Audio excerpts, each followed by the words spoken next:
Halo semua, Assalamualaikum warahmatullahi wabarakatuh. Dalam video kali ini kita akan belajar tentang gerak pada tumbuhan. Jadi ada 3 nih jenis gerak pada tumbuhan, yakni gerak endonom, gerak higroskopis, dan gerak esionom. Yuk kita simak bersama-sama.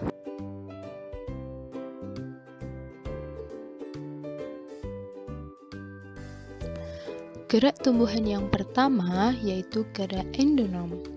Gerak endonom adalah gerak yang rangsangannya berasal dari dalam tumbuhan itu sendiri loh. Contoh gerak endonom adalah gerak kloroplas di dalam sel tumbuhan Hydrilla verticillata. Gerakan ini terjadi secara spontan dari dalam tumbuhan ini. Kloroplas yang bergerak secara memutar di dalam sel sehingga disebut sebagai gerak siklosis.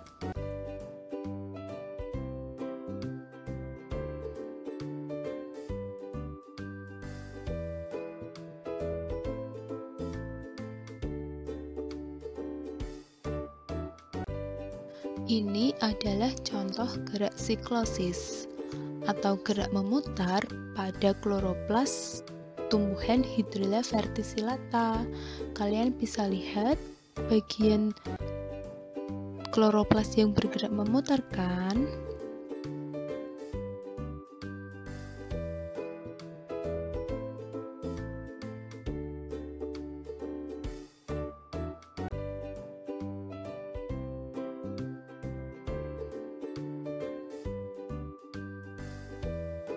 Gerak tumbuhan yang selanjutnya adalah gerak higroskopis. Gerak higroskopis adalah gerak yang rangsangannya berupa perubahan kadar air dalam tumbuhan yang tidak merata. Contoh gerak higroskopis antara lain terbukanya polong pada kacang kedelai, terbukanya buah randu, terbukanya tanduk bunga Adenium obesum atau bunga kamboja, terbukanya polong petai Cina, dan terbukanya dinding sporangium pada tumbuhan paku.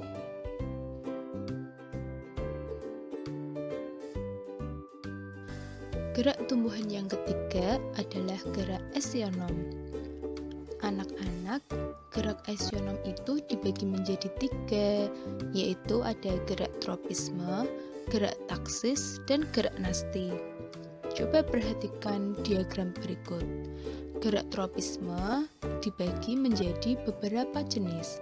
Yang pertama ada geotropisme, yang kedua hidrotropisme, yang ketiga fototropisme, yang keempat tigmotropisme, dan yang kelima adalah kemotropisme. Sedangkan gerak taksis dibedakan menjadi 2, ada fototaksis dan kemotaksis. Nah, pada gerak nasti dibagi menjadi 4, yaitu seismonasti, niktinasti, termonasti, dan nasti kompleks. Yuk kita bahas satu persatu.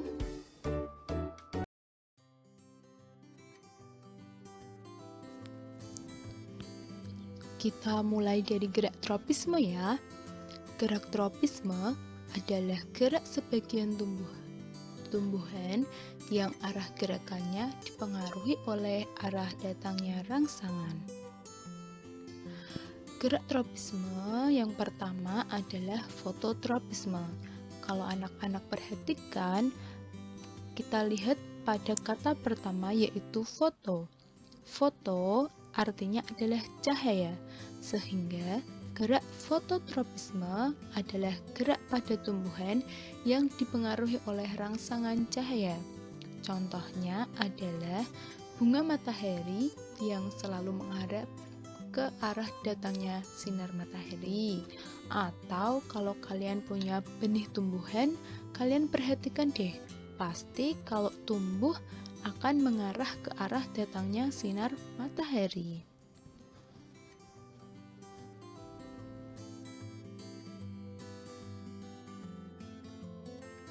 Gerak tropisme yang kedua adalah geotropisme.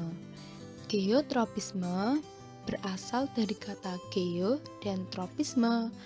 Geo sendiri artinya adalah bumi, sehingga gerak geotropisme adalah gerak tumbuhan ke arah gravitasi bumi atau menjauhi gravitasi bumi. Ketika gerak tumbuhan menuju gravitasi bumi atau mengarah ke bumi, artinya tumbuhan mengalami gerak geotropisme positif. Tetapi kalau arah tumbuhnya tumbuhan menjauhi bumi, artinya tumbuhan mengalami gerak geotropisme negatif.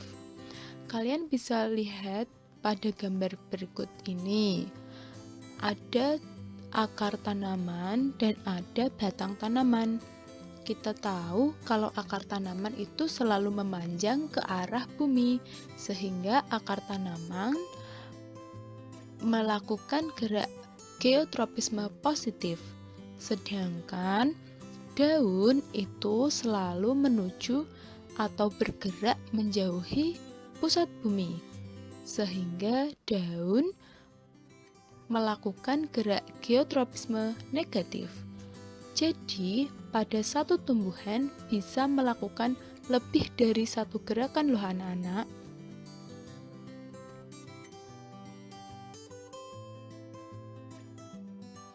Gerak tropisme yang ketiga adalah gerak hidrotropisme. Gerak hidrotropisme adalah gerak sebagian tumbuh-tumbuhan menuju sumber air atau yang menjadi penyebab tumbuhan tersebut bergerak adalah karena adanya rangsangan air.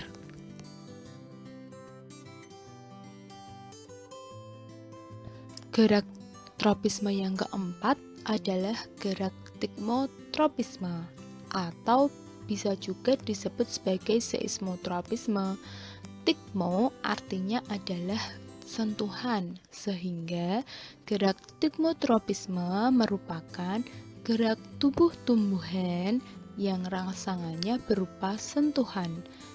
Contoh, kalian pernah memperhatikan tumbuhan anggur atau tumbuhan lain atau kacang panjang yang memiliki sulur kan? Perhatikan deh, sulur pada anggur atau kacang panjang pasti akan melilit pada batang. Nah, sulur tersebut berarti sedang melakukan gerakan tikmotropisme.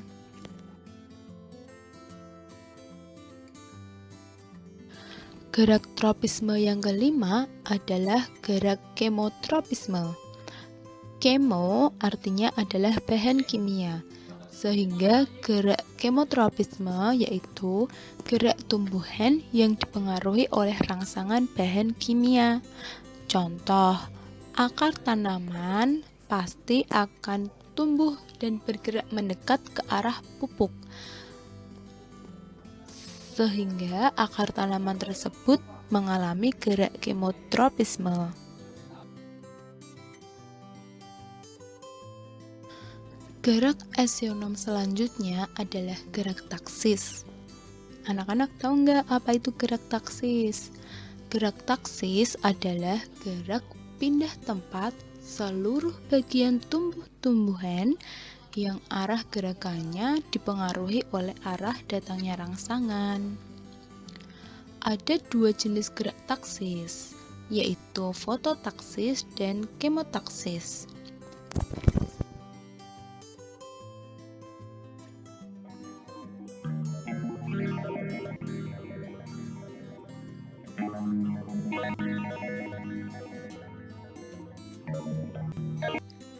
Gerak taksis yang pertama adalah gerak fototaksis. Gerak fototaksis merupakan gerak pindah tempat seluruh bagian tumbuhan yang arahnya dipengaruhi oleh cahaya. Perhatikan gambar di samping.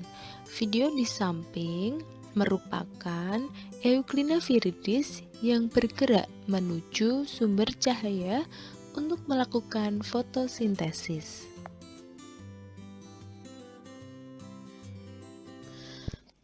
Nah, untuk gerak taksis yang kedua adalah kemotaksis. Gerak kemotaksis merupakan gerak pindah seluruh bagian tumbuhan yang arahnya dipengaruhi oleh zat kimia. Contohnya adalah gerak spermatozoa pada tumbuhan paku dan lumut yang bereproduksi secara seksual. Sel kelamin jantan yang disebut spermatozoid akan bergerak menuju sel kelamin betina yang terdapat pada archegonium akibat tertarik oleh zat gula dan protein yang dihasilkan oleh archegonium. Anak-anak, gerak esionom yang terakhir adalah gerak nasti. Gerak nasti merupakan gerak sebagian tubuh tumbuhan yang arah gerakannya tidak dipengaruhi oleh arah datangnya rangsangan.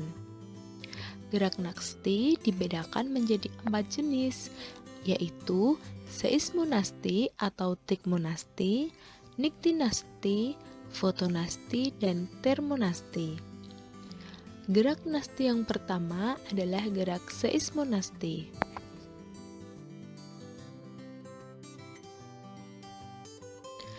Gerak nasti yang pertama adalah gerak seismonasti. Gerak seismonasti atau biasa juga disebut dengan tikmonasti merupakan gerak nasti yang terjadi akibat adanya rangsangan sentuhan. Contohnya adalah gerakan pada tumbuhan putri malu. Kalian pernah menyentuh putri malu? Nah, ketika kalian sentuh tanaman putri malu, maka daunnya pasti akan menutup. Menutupnya daun putri malu disebut gerak seismonasti. Rangsangannya berupa sentuhan kita pada daun atau bagian tumbuhan putri malu.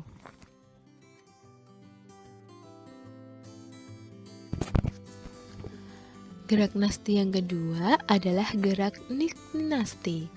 Nikti artinya gelap, sehingga gerak niktinasti merupakan gerak nasti yang terjadi akibat pengaruh gelap. Contohnya adalah gerak tidur yang dilakukan daun dari tumbuhan polong-polongan. Pada malam hari, daun pada tumbuhan polong-polongan akan menutup, sehingga gerak menutupnya daun tersebut kita sebut sebagai gerak niktinasti. Nah, anak-anak, gerak nasti yang ketiga adalah gerak termonasti.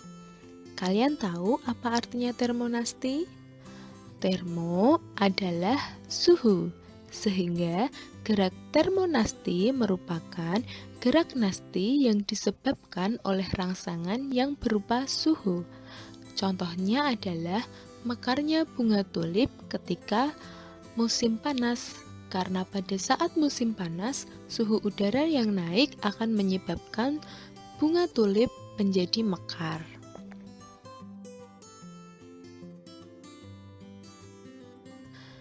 Gerak nasti selanjutnya adalah fotonasti. Foto artinya adalah cahaya, sehingga gerak fotonasti merupakan gerak nasti yang disebabkan oleh rangsangan cahaya. Contohnya ada bunga pukul 4 atau Mirabilis jalapa yang hanya mekar dimulai dari jam 4 sore sampai subuh. Atau ada juga bunga pukul 9 yang mekar dimulai ketika pukul 9 saat terkena sinar matahari.